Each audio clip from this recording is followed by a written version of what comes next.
જેનું નામ છે મસ્તી ભર્યા ડમરૂના પરાક્રમ. શું? મસ્તી ભર્યા ડમરૂના પરાક્રમ. ડમરૂ એ કોણ છે? એ કોઈ માણસ નતો, એ તો એનિમલ છે. એનિમલ. બટ એનિમલ તો કેટલા બધા છે. એમાંથી કયું એનિમલ?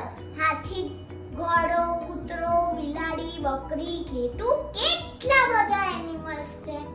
તો હવે હું તમને કહી દઉં છું. ડમરૂ તો ગધેડો હતો. ગધેડા તો આવા જ બધા પરાક્રમ કર્યા કરે ને.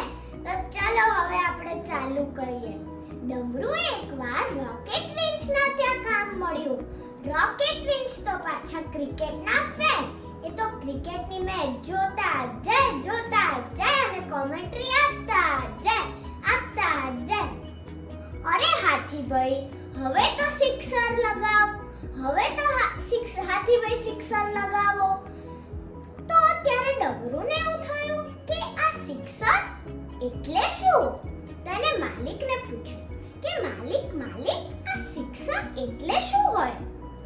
માલિકે કીધું કે જો ડમરૂ, આ બોલ જમીનને ટચ થયા વિના બાઉન્ડ્રીને પાર કરી જાય તેને સિક્સર કહેવાય.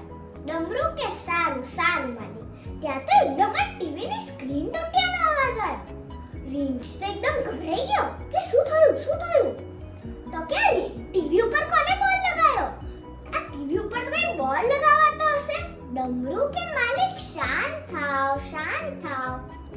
બોલ તો મેં જ લગાવ્યો છે. પણ માલિકે શેના માટે તે બોલ લગાવ્યો? તારે શું જરૂર હતી? ટીવી ઉપર તો કઈ બોલ લગાવાતો હશે. ડમરૂ કે પણ માલિક શાંત થાવ.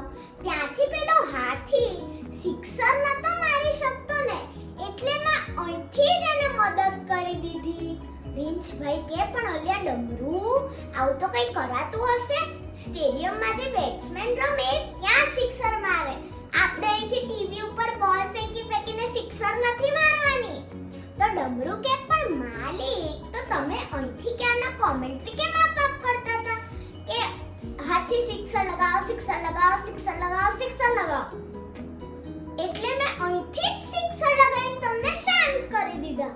એટલે રીંછભાઈ તો અકળાઈ ગયા અને એને ડમરૂને મારીને ધોઈલો કાઢીને ઘરની બહાર મોકલી દીધો. તો તમને આવા મસ્તી ભર્યા ડમરૂના